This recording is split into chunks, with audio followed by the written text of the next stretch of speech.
can start. Yes, 1 second. Yes. So, morning everyone. So we have Boyce and Yernur. They're going to tell us about machine learning frameworks, scikit-learn and whatever else. So it should be a very exciting, interesting talk. So please give them a welcome. Hello everyone, my name is Yernur and my partner's name is Bolson. They will deliver the presentation on topic Introduction to ML Frameworks, scikit-learn, TensorFlow and PyTorch. First of all, I want to give a credit to Yernur, also known as Kirin13, for adapting the Hong Kong for You template for this presentation. Okay. The questions we want to cover and hopefully answer in our presentation are: what is the scikit-learn, PyTorch and TensorFlow? What is the capability of each framework? What is the implementation example? Which framework is the one and only, the best one that can be used in each scenario? And what is the learning path? What was the market demand for each framework? Good morning, everyone. Today I will give you essential understanding of the AI frameworks, what are they used for, and there are three major widely used AI frameworks, namely TensorFlow, PyTorch, and scikit-learn. So start from what is AI frameworks. AI frameworks are software libraries that simplify the development, training, and the deployment of machine learning models. Instead of writing everything from scratch, these pre-built tools help us for several uses. For example, neural network building, optimization and loss function, GPU acceleration, model evaluation and deployment. Today we will be focused, as I said, today we will be focused on TensorFlow, PyTorch, and the scikit-learn. So, what is TensorFlow? TensorFlow is an AI framework developed by Google in 2015. It's optimized for large-scale deep learning applications and support both static and dynamic computation models, which helpful for developing the ML model for different use cases, and it also have light for mobile and edge AI training, and TensorFlow serving for scalable production deployment. And another advantage of this framework is this seamless integration with Google Cloud AI, as it developed by Google itself. So next one is PyTorch. It was developed by Meta, back to then called Facebook, in 2016. So it is most widely used in AI research and academia, and it also helpful like TensorFlow. It's also good at dynamic computation graphs, like easy debugging. And another one is that it is highly its syntax is like Python, very intuitive and easy to learn, and it also has strong support for GPU acceleration. So as it's developed by Facebook, it's widely used in OpenAI, Tesla, and DeepMind for cutting-edge AI projects. And next one is scikit-learn. So it is open source. It's developed by open source community in back to 2007. It's best for traditional machine learning, and the previous two was suitable for deep learning. And it has simple API with easy to use model. Used for classification, regression, clustering, and pre-processing, great for structured and tabular data, efficient on small and medium-sized datasets. Of its limitation, it doesn't have any strong industry to back it, so it's only efficient on small and medium-sized datasets. So let's make a quick comparison, for this. Frameworks. As I said, TensorFlow and PyTorch, they are mostly used for deep learning, and scikit-learn is for machine learning. So, as I said, this is developed by those countries and those companies and the community. And the TensorFlow is mostly used on large-scale AI and production environment. PyTorch is mostly used in research, experimentations, and prototyping. Scikit-learn is a for classical ML tasks, structured data analysis. So for GPU support, TensorFlow is supported by compute unit device architecture and TPU. PyTorch is also supported by NVIDIA CUDA, and the scikit-learn unfortunately doesn't have any GPU support. So for deployment, TensorFlow Serving and the TensorFlow Lite are for TensorFlow Lite is for mobile deployment, and the Serving is mostly used on deployment. And the TorchServe is for experimental deployment, and for scikit-learn, Flask and Fast API is used for deployment. So if you want to apply AI models in production, the framework that I advise you to use is TensorFlow. If it's for experiment and research, PyTorch is advised. If you are working with structured data and training traditional ML model, scikit-learn is best for use. So let me pass my key to the partner. Now let's talk about the implementation of each framework. At the very beginning, when we get assigned this presentation topic, the very first idea that came to my mind is to use all three frameworks in order to solve one problem, the same problem. The problem we took was actually the classical Kaggle Titanic machine learning from disaster problem. This problem says that we are asked to build a predictive model that answers the question what sorts of people were more likely to survive using the passenger data. And at the beginning, my idea was to use the same machine learning algorithm in all three frameworks in order to show the difference in implementation and to show which performs better, which has better implementation of the machine learning algorithm. But at the very end, we used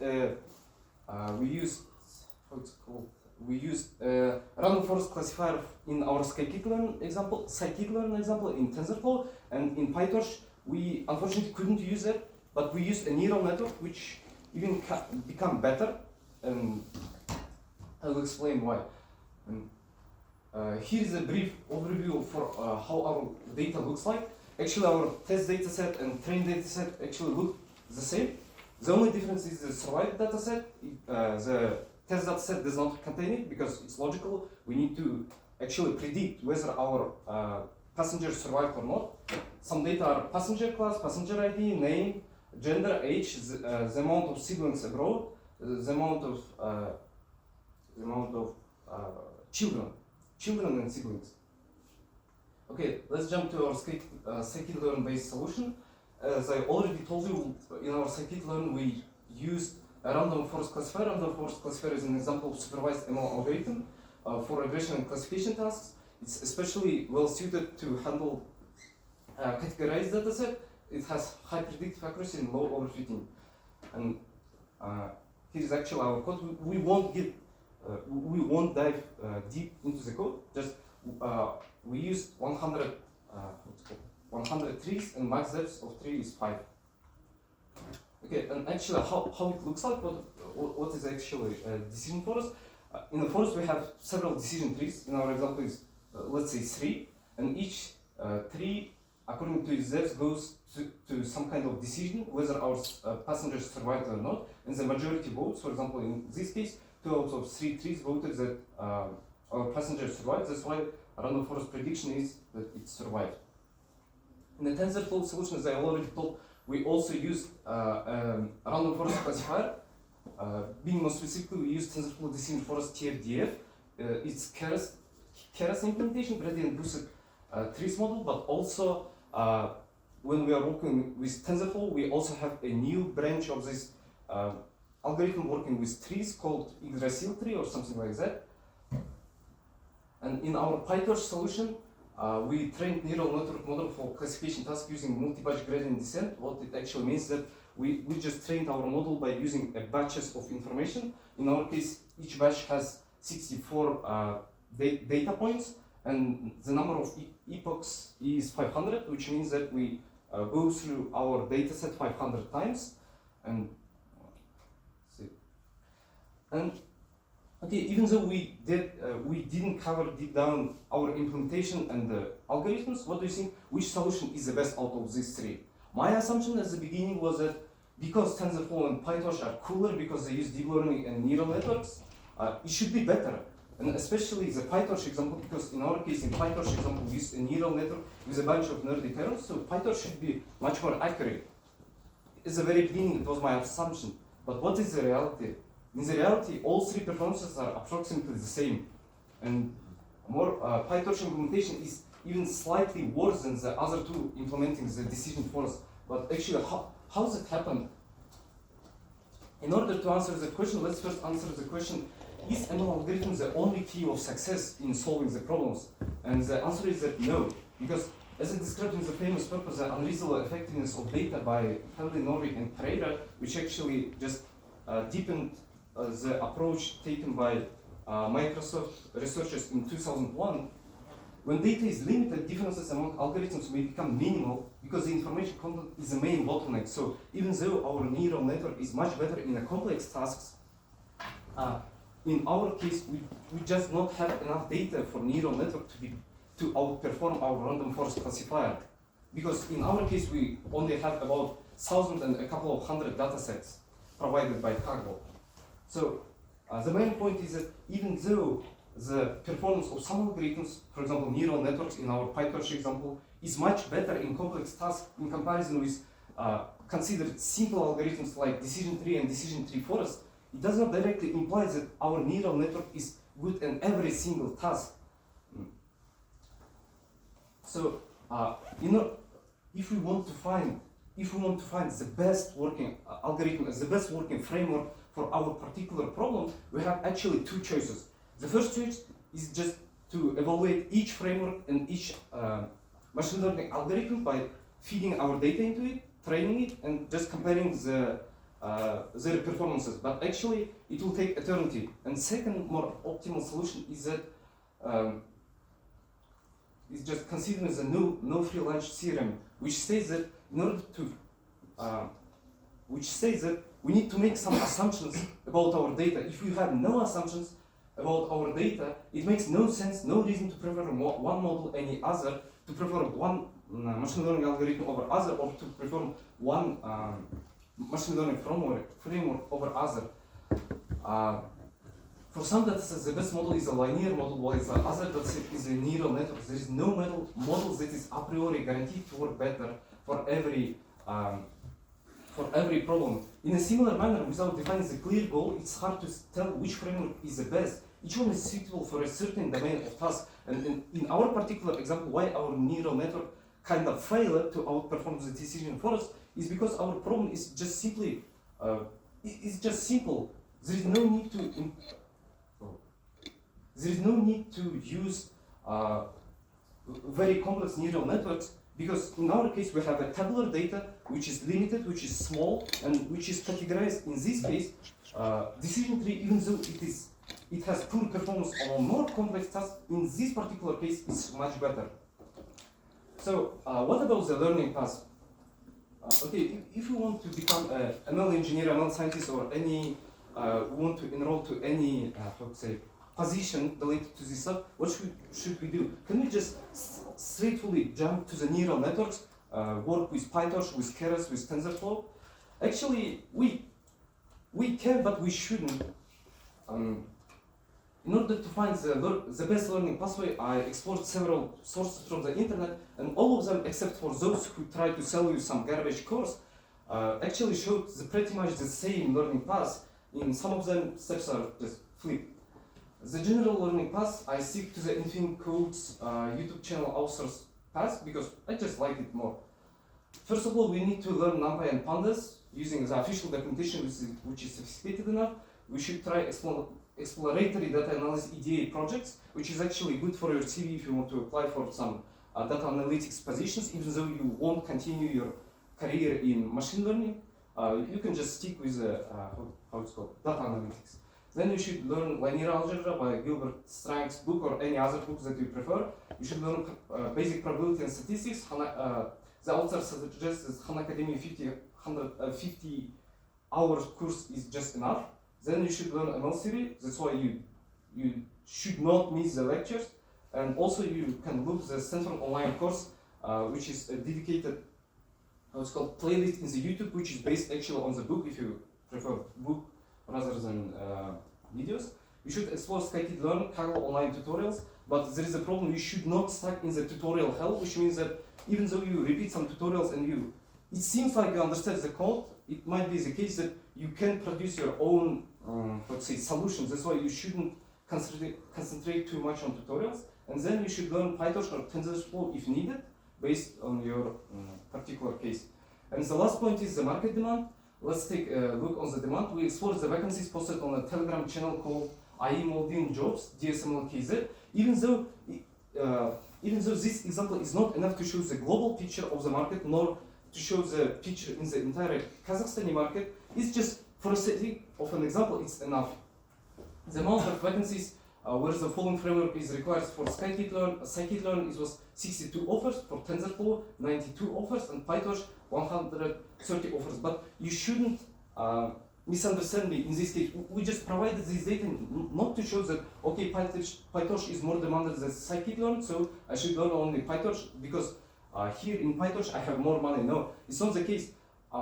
Our idea in this slide was to show that even though scikit-learn was presented as a tool for learning purposes mostly, it's also demanded in the market. So if you actually master any of the three frameworks at full extent, you will be demanded. It doesn't matter which of them you choose. In conclusion, I want to say there is no ultimate framework and ML algorithm as we told previously, suitable for all scenarios. Yes, there is a generalized scenario that for learning purpose you should use this, for research purpose you should use this, but anyway, it depends on your particular case. There is no need to jump straight into neural networks. Take your time and learn the basics, because again, okay, you can follow tutorials, you can follow the Kaggle notebooks posted by some genius people, but you can suck into the tutorial hell where you repeat the tutorial of other people. You kind of understand the code, but you can't produce your own solutions. So you should just struggle and try to do it yourself. And all frameworks have good documentation and demand. You shouldn't think that, okay, as we already said, you shouldn't think, oh, okay, PyTorch has more offers, so I should focus on PyTorch. No, it's not how it works. It primarily depends on the degree of your mastery. If you learn scikit-learn to 100%, you will get a good offer. So that's it for our presentation.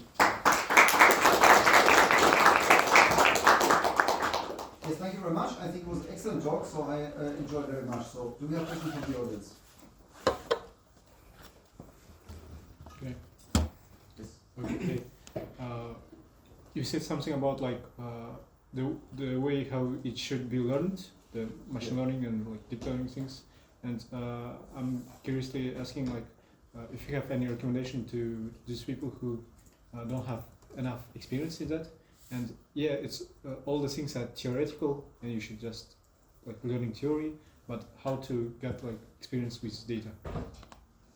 You can actually download the datasets from Kaggle. It provides a lot of data. For example, in the previous semester, I also took a ML course, but for offered by robotics department. And our project was toxicoming classification. We just took a Kaggle, a dataset from Kaggle, and just worked on it. Kaggle usually has a really good labeled dataset. So, but sometimes you can download it even from some governmental websites, I guess. Not from Kazakhstani government maybe, but from Russian, from US and abroad. I mean, you can work on these datasets, just play with it, just use the NumPy and Pandas and create some exploratory data analysis projects. It would be good, I think. I'm still learning, I didn't master it. I'm still on this first set and this second set, in parallel.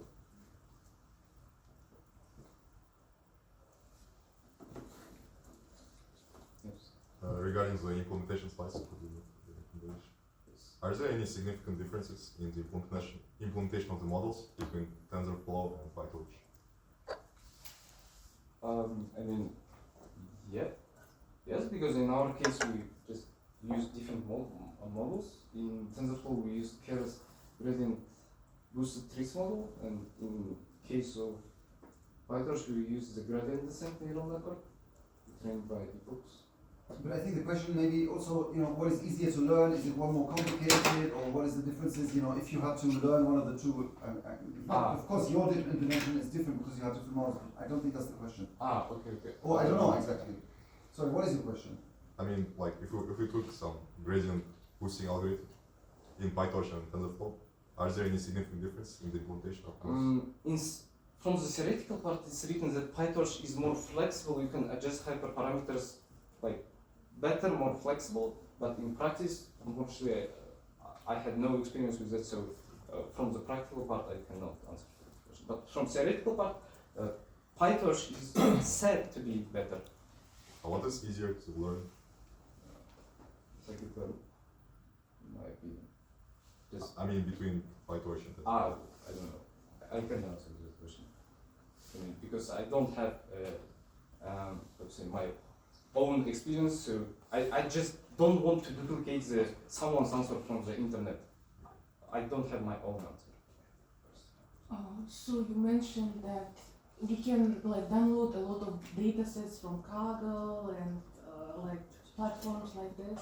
But when it comes to, for example, working as an ML engineer where you work with some data, for example, financial data, is it also important to know how to get the data into a form that you want it to be, into a form that will allow to work with these algorithms? Yes. In our example, it's even more important because in example with Kaggle, you actually don't need to work with pandas too much because it's already structurized and labeled perfectly. But in real life scenario, you will get some data from there, in this format, from there, from another format.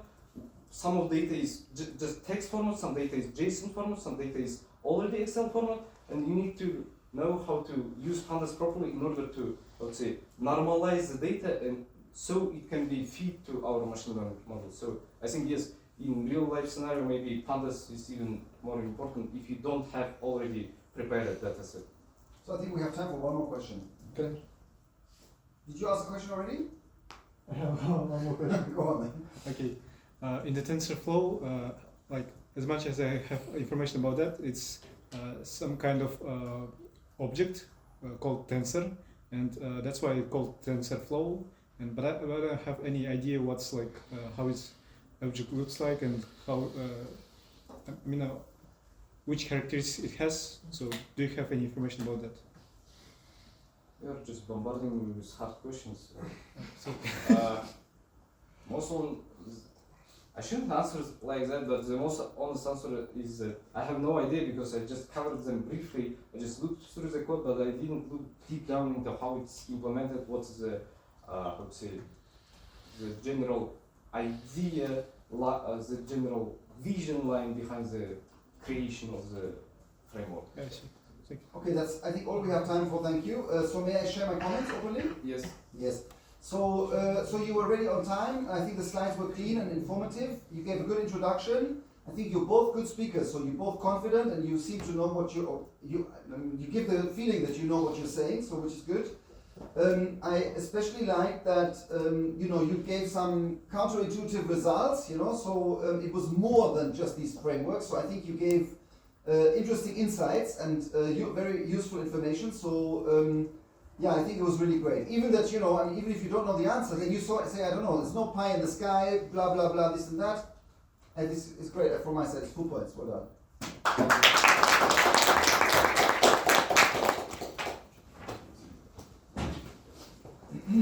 All right, so I have 2 or 3 short announcements. So I think everybody knows that we're going to have the midterm on Tuesday, the 25th. Yes?